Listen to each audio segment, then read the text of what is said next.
అండి అందరికీ. కాకరకాయ పులుసు ఇట్లా చేసినామంటే చిక్కగా ఉంటుంది, ప్లస్ అస్సలు చేదు ఉండదు. అందులోకి తెల్ల కాకరకాయ అంటే చాలా ఇష్టము.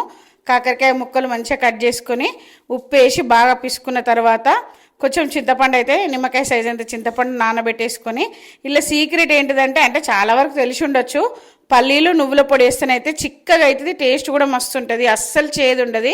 మీకు కనుక నచ్చినట్లయితే ఒకసారి ప్రాసెస్ చూసి అయితే ట్రై చేయండి. ఎట్లా వచ్చిందో కూడా కామెంట్ చేయండి తప్పకుండా.